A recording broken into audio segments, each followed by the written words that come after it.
Morning. If you want to open up your New Testament to 1 Peter and chapter 1, we'll be in verse 13 this morning in just a moment. I want to thank Rich for stepping up and filling in for my class last week. He noted there was some good conversation, a lot of opportunities to reflect on the text, and hopefully we can continue that interaction today. Before we get any further, though, if you would bow with me in prayer. Heavenly Father, we thank you for today and the blessings that we share in Jesus. We thank you for the joy that is found in our fellowship with you, your Son, and the Spirit.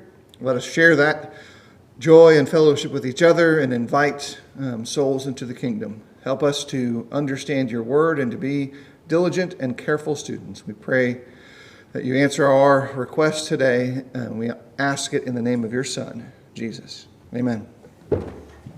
All right, so we are looking at the block of text that is verse 13 through 25. And so if you're kind of been reading through 1 Peter over the course of the week, or maybe in your other concerns, a lot of these passages, the sections we're looking at, are probably very familiar.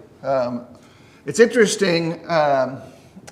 I've seen some surveys done where folks go through their prior sermons or they look at the writings of Christians, and if you think about it just anecdotally, start thinking through Bible passages that you have memorized, or because of the impact to you personally or their repetition, there are certain sections of the New Testament that get quoted more often than others. For all kinds of reasons. It does not mean that one's worth less than the other. And our memories are kind of unique creatures too. Different things stick with us in different ways. But as a comparison, how many of you could quote more than two passages from, say, Jude? Right now, like close to accurately. How many of you could quote two passages from 1 Peter chapter 1? Think about it for a second. You probably will get closer of the second choice than the first choice. You may not get exact, because if your memory is like mine, I struggle to keep those details in place in my memory. I generally remember what's in them, but not specifically. And so I have to constantly bring that back to the top of my head. I have to look at it slowly and carefully to make sure it's there. And in this particular text that we have for us, there are a number of those that are probably more likely remembrances than there are in some of the other parts of the New Testament. And Peter has a lot of those high-order memory verses. In his two books, there's a lot of it that sticks. We sometimes think it might be Paul, but Peter seems to be one who is really, on a relative ratio, kept with us. Here in this section, there's a big idea for us to think about. Remember, we've got a group of disciples who are spread across this diaspora, where they've been kind of shifted out of Jerusalem into the greater Roman Empire, most notably in the specifics, just think about mostly going north. And so if you have Israel on the map, they mostly go towards Turkey in this segment of the area. And this group here now is doing so out of a series of distresses. Distress number one is the rise of the end of Israel as a nation. Rome has become tired of their rebellious behavior, their desire to install their own king and return to a theocracy. And so Rome's tired of that. There is also the ongoing conflict amongst the power sources that exist in the Roman Empire, where everybody is vying for power in these areas. And as a consequence of that culture, you then have the arrival of, or inside that culture, you have the arrival of God finishing his work of completing the Old Testament cycle, where Jerusalem is the center of religious activity. The temple is part of that integral practice. And by AD 70, for all of these factors, the temple itself gets just wrecked. Stones are toppled and cracked. And really it's abandoned on many levels. Even though Israel as a people continue a little bit. Now, that rebellion goes a little longer in history than just the end of the temple, but eventually all of that goes away. So all these disciples are then scooted northward and outward in advance of these events or in companionship with these events, and are all over the empire. And Christians are mingled with Jews culturally. They are almost predominantly seen as being, in essence, the same. Oh, you follow God, Elohim, and Jesus is just like your rabbi. That's how they think about it outside of that. So to that audience, there is a call being asked or requested of them. And Peter will write this way, verse 13, "Therefore, preparing your minds for action and being sober-minded, set your hope fully on the grace that will be brought to you at the revelation of Jesus Christ." And he goes on and says, in essence, as obedient children, do not be conformed to the passions of your former ignorance. Those two phrases, by the way, echo the writings of Paul, if you can't notice it. If you notice that part of that really locks into Romans in chapter 12 and verses 1 and 2. You can see some similitude in those two texts. You guys have Romans 12, 1 or 2, or both memorized at some point in your life? Be not conformed, the King James, or be not conformed, but be transformed. And by what process does it take place? By the renewing of your mind. And what's the outcome of this supposed to be? That you can do what? If you're transformed, no longer conformed, you can offer worship that is acceptable and pleasing in the sight of God. Now go back to 1 Peter chapter 1, verses 13 and 14. Prepare yourself for action. Be sober-minded. Set your hope fully on the grace that will be revealed, brought to you at the revelation of Jesus Christ. As obedient children, do not be conformed to the passions of your former ignorance. Very similar. There's a lot of similarity in the message. It helps us connect these two texts. And especially so because what does Peter say to us about the writings of Paul? Some of them are hard to understand. Now, we struggle as to what that phrase means, and historically, we sometimes think it means it's difficult, like it's hard literally, although that idiom in the first century seems to mean that they're well crafted. The phrase hard to understand in the first century when they would write about something hard to understand, it seems to have meant, hey, these are really well put together. This is a great design. It doesn't change the fact that on a practical level, some of the things that Paul writes require you to think deeply. And you don't get it on the first level. But a lot of beautiful, complex things are like that. The longer you stare at it, you begin to see more nuances and details that didn't come up on the first run. So if you're going to break it down in what's going on here, clearly there's a high emphasis early on in the passage on setting our hope on the return of Christ. And that high expectation seems consistent in the writing of all of the New Testament texts. That a lot of the angle they write from is an idea that on the individual level, Christ's return is imminent. That on a personal level, they live as if he's going to return now. Not even tomorrow. They write with a tense of, it's a now thing. It will then lead into a citation combo that is kind of appearing around verse 16 that talks about their nature in view of God's nature. And it pulls from the text of Leviticus and statements from Deuteronomy, repositions them, and in essence says, be holy for or because God is holy. That's like the second main idea that shows up here. And then thirdly, in the text itself is a reminder to fear God and to love one another. It will close out with one of these familiar phrases that leads into a memory verse perhaps for us. I'm going to read that in a second. It's almost a compilation of a couple of Old Testament texts. But it says at the close of verse 24, all flesh is like grass, and all its glory like the flower of grass. The grass withers, and the flower falls, but the word of the Lord endures forever. And he closes out and identifies something with it. And he says, and this word is the good news that was preached to you.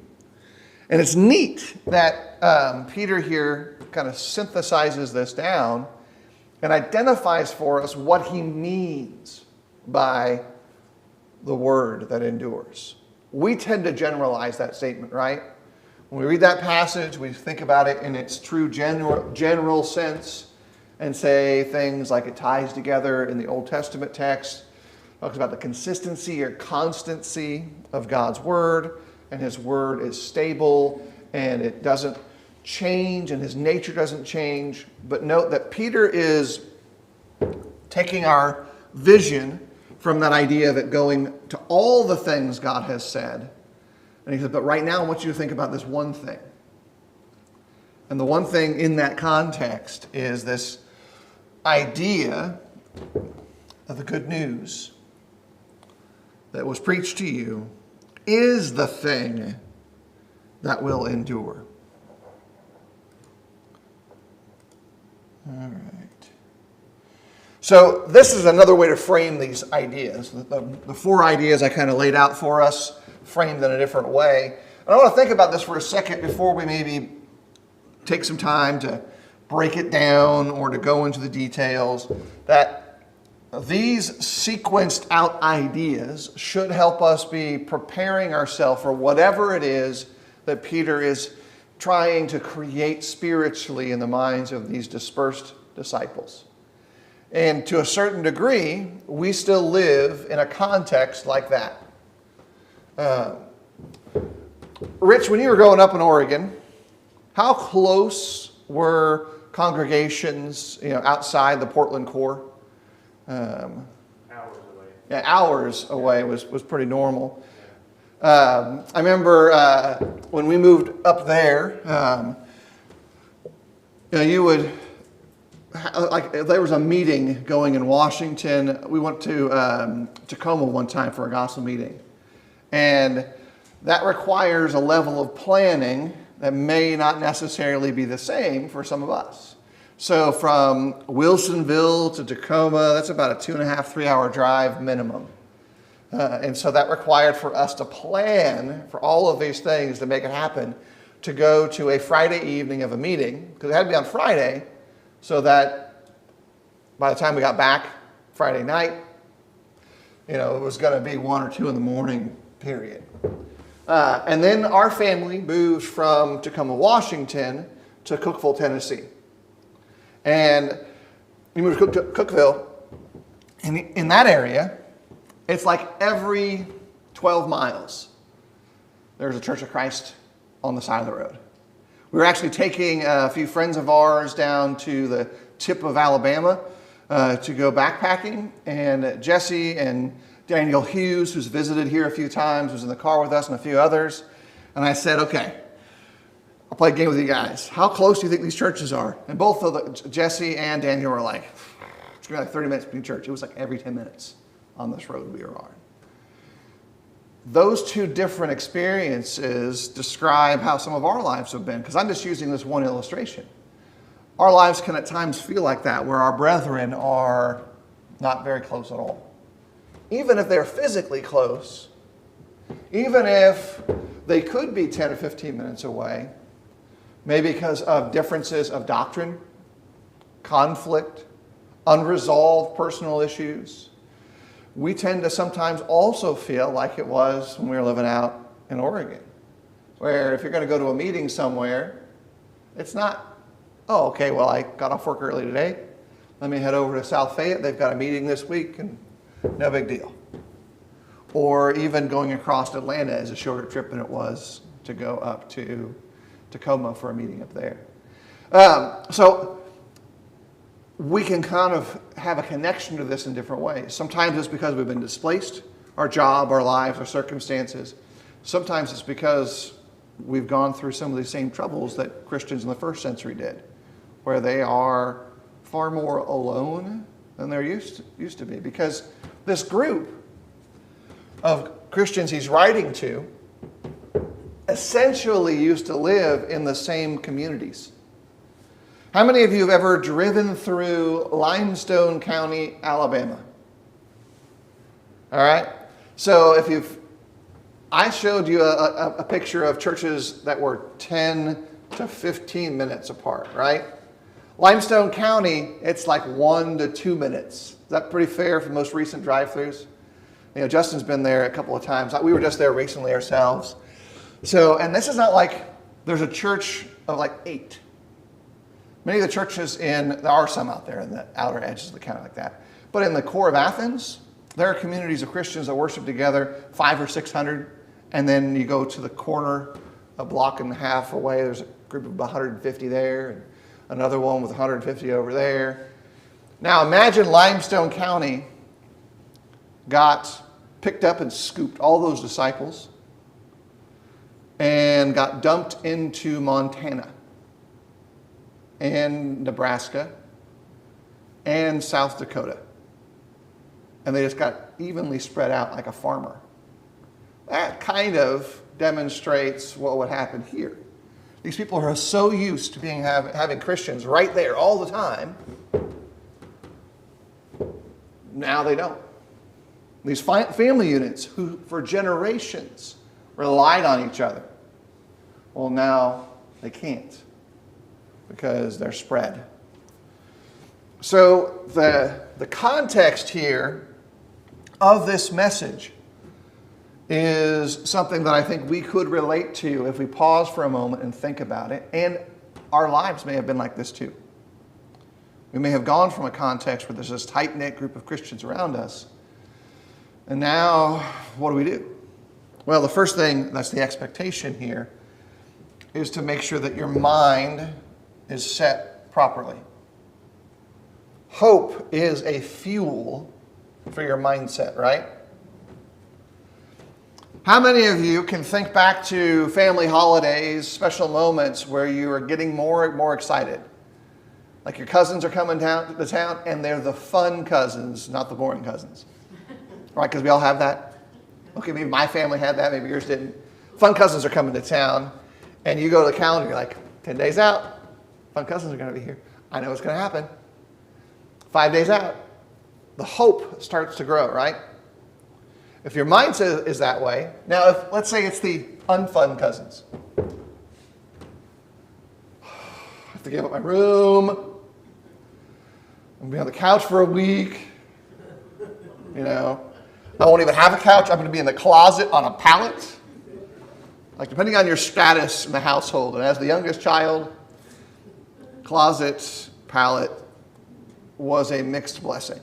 You know, yes, you had a room to go hide into, but you were on the floor. All right, so you changed your attitude about it, right? So if we set our attitude, our hope, in a way that prepares our mind, then we are not necessarily surprised by any of the difficulties, or we're also joyously looking forward to the final outcome. Even in small things we do this. There have probably been days, especially in your lives, when you have been an hourly worker, when you look forward to punching that clock, right? It's like, it's Friday.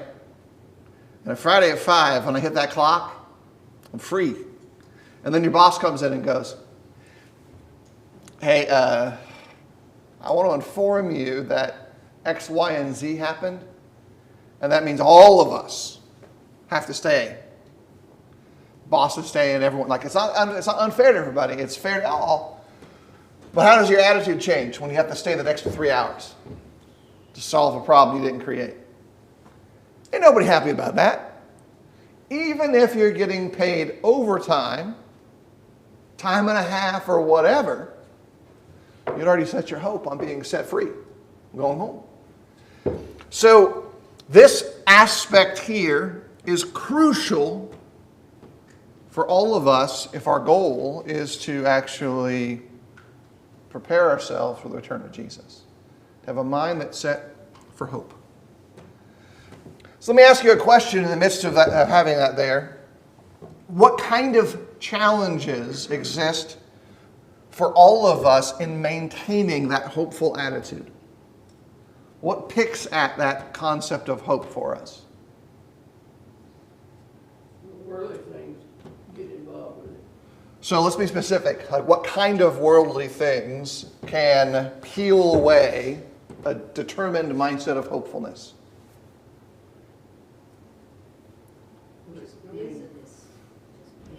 Busyness. What was that? Oh, riches. Yeah, especially a pursuit for riches at the expense of holiness, as an example. What else? Hey, how about if we had someone or something in our lives that constantly brought us bad news about every awful thing that was happening, not to Christians, but just to people generally? How would that affect our hope? How would our mood be changed? Certainly pour out water a little bit. What else, Les? It depends on which way you look at it. It could make your hope want to get away from all that, or it could be depressing to you, according to your mindset. Yeah, it could either refine your mindset or mine it out. Pull out good parts of it, or like Bobby was saying, snuff it out. Pour water on it. Especially if we view, and I'll say others, and by now I'm saying others, I mean anybody but you, as something we also aspire to be. If you're aspiring to be super wealthy, riches, super popular, but all you ever hear is things happening bad to them, well, it could change your attitude about yourself. Or it could be, hey, wait a minute. Here's the other thing that Les was pointing at. God keeps providing for me. Like, I've been through some of these same things, and yet I always come out with enough that it's okay. How does that work? We have to be cautious of the things we take in life. This is a key aspect of every part of our worldview as a whole. Like, just as much as our diet informs the health of our body, what we bring into our mind informs the health of our mind. And we get to choose. We get to be 100% particular about it.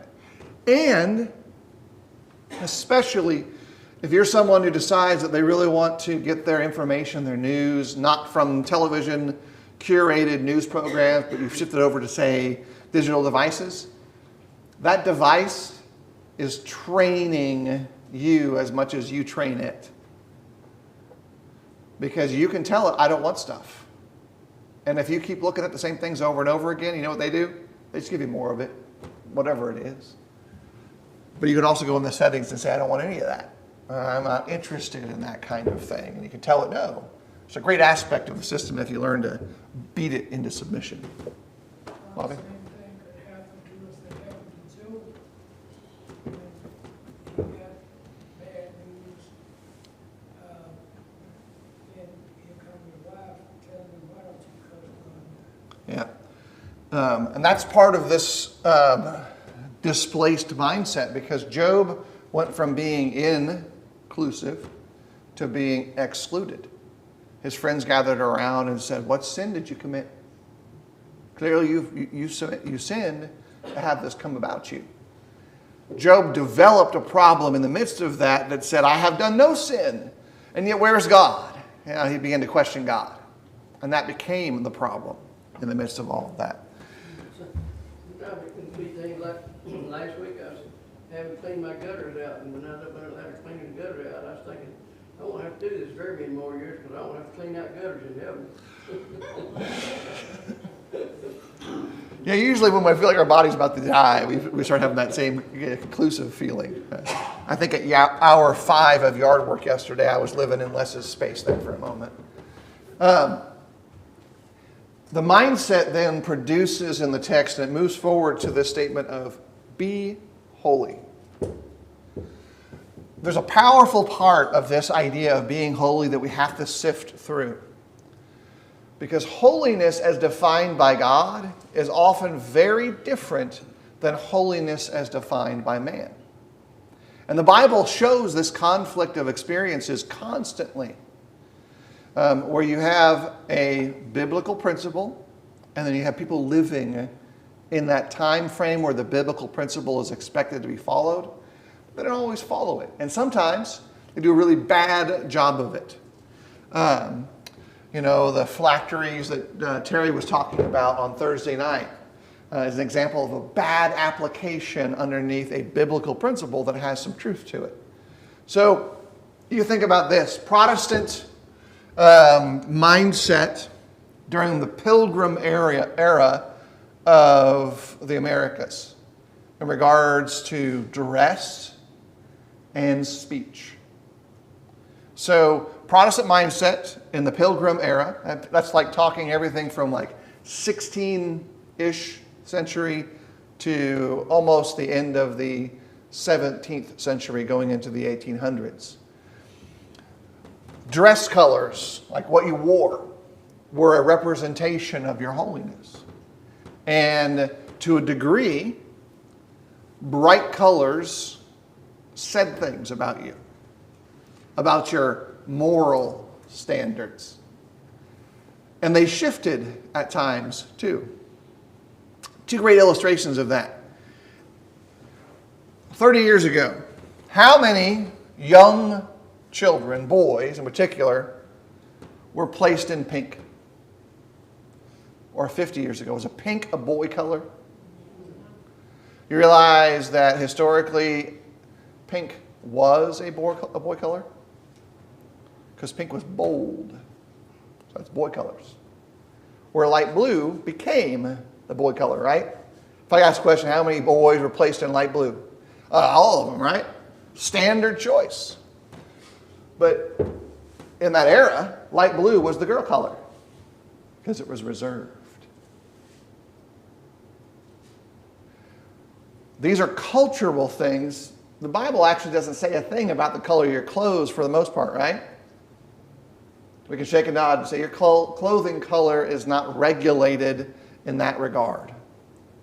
And if you lived through the 80s, some of us did, how much of our clothing was neon? Probably way too much. Probably more neon than it needed to be, right? I know that I had a jacket that was a black jacket, but man, it had 7 or 8 patches of different, like all the neon colors at once were all in the same coat. So this is a reminder that whenever there's an instruction to be holy, you say, okay, I need to be holy, like it says, as God is holy, not because man says this is a standard of holy behavior. Other illustrations culturally are burqas or modern practices amongst various Amish communities where color is the thing, or striping or whatever. I got to make sure I'm working within God's parameters, whatever they are. That's in the clothing context. But that's not even the actual context here. Because this context here is a mindset, a God-focused perspective in sight of the return of the Messiah that says, I need to be holy in a way that allows me to be prepared for the return of Christ, in contrast to my evil desires. So my holiness is the kind of pushback to whatever evils that I want, that I need, that I desire, or somebody tells me that I need or desire. And that can include how we behave and dress, but it could also include our attitudes. It can include things like Bobby and Les pointed out with how we respond to the world, or the gathering of great goods and riches, or we let riches corrupt our desires, or all of those things. And there's an expectation that you're making a comparison to the things you formerly sought after. Because these were transformed people. No longer conformed, but now transformed. So there's something in our past, individually, as much as it is corporate knowledge, like group behavior, that you've got to be careful about. Because it will always draw you back. And in this context, you think about, here you have Jewish ethnic individuals who are also religiously Jewish, who have lost their temple. And now these Christians are spread everywhere. They're separated from their community of Christians. But at the same era, there are synagogues all throughout Turkey. Oh, we'll just go to the synagogue. I mean, it's better than going to the temple. I mean, they read the Bible here. They're reading from the prophets. We'll just kind of go here. Oh, and yeah, that whole thing about the resurrection and the return of Christ, it was a big deal, but it doesn't seem like it's happening very soon, so we're just going to kind of go back. And we'll go back behaviorally to how we behaved before we heard the message of Christ. We tend to think of Judaism at times as not significantly morally different than the lives of Christians. And in some ways that's a fair statement, but in others there's some big gulfs between how these people behaved. Most typified in that is the behavior of Peter when he went back to this isolationist mindset that says, I ain't hanging out with Gentiles anymore. I'm only going to hang out with Jews who follow Jesus. And Paul had to rebuke him for it. So there's a sense in this text that's not just about individual moral behavior that you can observe from the outside, but it's this inclusive picture of things. That's another point where we can ask the simple question, how am I practically being holy in my behavior? Part of it's speech, right? And let me just tell you, if your goal in your holiness in your speech is to eradicate curse words from your speech, that's awesome. But now you've achieved like the training level in the video game. Like you just unlock the rest of the game. Because removing profanity from your speech is the first step. Your speech then actually needs to be seasoned with grace. And you'll note in the text here, there's a high emphasis on the grace that's revealed. So your speech needs to become merciful in the way you interact with people. Not just, I don't say bad words. I give you something good.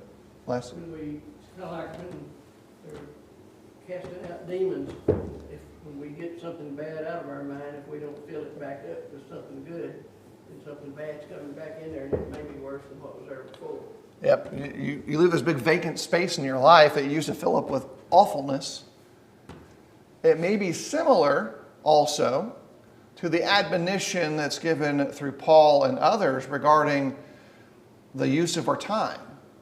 You think about some of the statements made, and this is a cultural context, but also a modern context, to widows.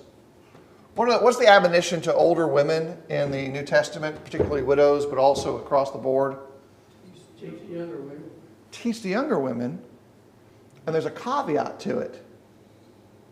It's going to actually help them to not be idle or busybodies or gossips because they're engaged in something. I read the statement recently that was powerful for me that talked, and I saw it in my grandfather. He worked hard in the mines, and he worked hard in managerial positions all through his life. And then he hit retirement, and you know what he did? Sat down. From around my 6th grade life forward, I only have memories of him sitting in a chair. Like, go to his house, he's in a chair. Comes to our house, sitting in a chair. We've got to stay active physically to stay long, but spiritually the same thing is true. We've got to be active with our faith and engaged with the people around us. That's why there's this expectation that happens in verses 17 to 21, I got you, Bobby, that we live in a way that has a reverent fear of God. Not a terrified, God's after me, but we accept the existence of his power. That this is a thing of respect. Bobby? Jerry Boyd led a lot of people astray by setting up those golden calves and dams. Yeah, the cans of the calves that were placed actually still leave a mark today. You can actually go to the site of Dan, and you can see where worship was offered. You can see that whole area. And at that location, at that site, you see the consequence of when God is removed and man slides in an alternative option, and it's worse than it was before. Last expectation of the text is the one that I think we need to capture a little bit better on an individual level, is that the outcome should be, in sight of this idea of a hopeful mindset, that we love one another. It's uniform, because what was the specific teaching of Jesus that would say, if you see someone behaving this way, you can know they're my disciple?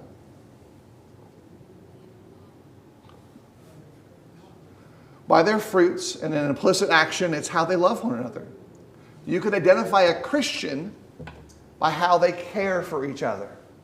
So you circle this context. Displaced Christians, cast out from Jerusalem, cast out by the Roman Empire, cast out by Judaism, admonished to not go back to their own evil practices of their past, to seek their own selfish desires, to be holy as God is holy. And the admonition is, have a hopeful mindset that prepares for the return of Jesus and to love one another. So the practical side of it arises in the midst of that turmoil in such a way that, hey, I'm going to see these things. I'm going to practice them. Bobby? Talking about love one another.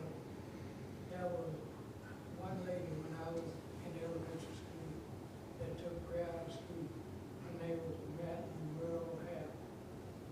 She didn't want her son praying in school. We used to have to pray before class every morning. She took that out of school and helped Satan to get in school. The ongoing change in culture caused all of those things. It also depends where you live. There are some areas where prayer is still a regular practice in public schools.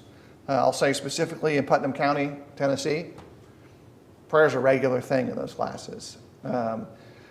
The school system says it's quiet time, but the practice in those classrooms, because they're led by Christians, is it's a quiet time. If you'd like to pray, please do, is the statement of the teachers I know who work in that county.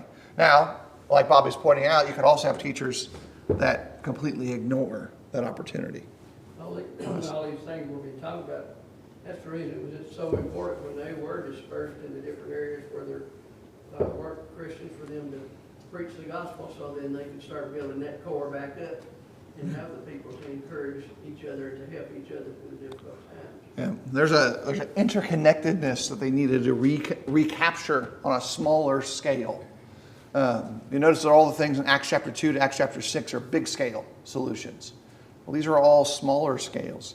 And modern U.S. context, the most common size of a church of any kind particularly for my comments here, including churches that we might assemble with, is less than 100 people.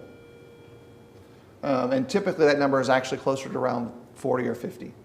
Any church in the USA was about 40 to 50 people. You look at the church in Jerusalem, and that was not 40 to 50 people, right? Thousands. And so our experience probably meshes more with the dispersed Christians than the Jerusalem Christians in that regard. And helping ourselves kind of capture that is this reminder. And like Les pointed out, you'll notice that there's an expectation to go back to childish behaviors, but obedient children. I read something recently regarding our baptism. And the Bible does not expect nor demand that young individuals be baptized, children, infants. But it's interesting that the Bible actually teaches us to become like them before we are.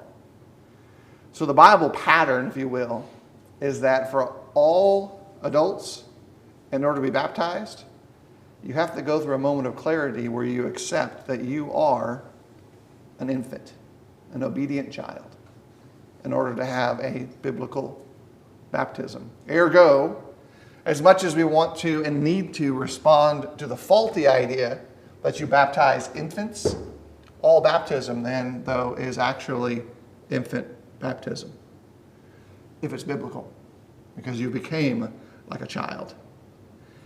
And it's connected to the reality that every single instance of a baptism in the New Testament is someone allowing it to take place. They are submitting in the process of that baptism. Interesting bits and pieces that kind of coalesce together when you see these big ideas laid out in the text. Further, I want to add this last kind of big thought for us before we close out for this morning. The concept of fearing God has to go beyond the basic levels of respect or admiration for God as an entity. It includes reverence and honor, but it also has to have a deep, willing recognition of His holiness and all that that entails, His differentness. Old Testament used to frame it often in the idea of God is different than your God. God is a creator. God made all things, sustains all things. Your God is, in essence, underneath that. It's subservient to it. The New Testament shifts the picture and describes holiness in a more personal way, because we have a personal representation of God in Christ. And so we tend to then identify holiness, though, as behavioral. I'm holy because of how I behave. And it's actually more than that.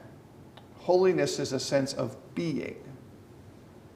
I am holy because I am joined with God, and God is holy.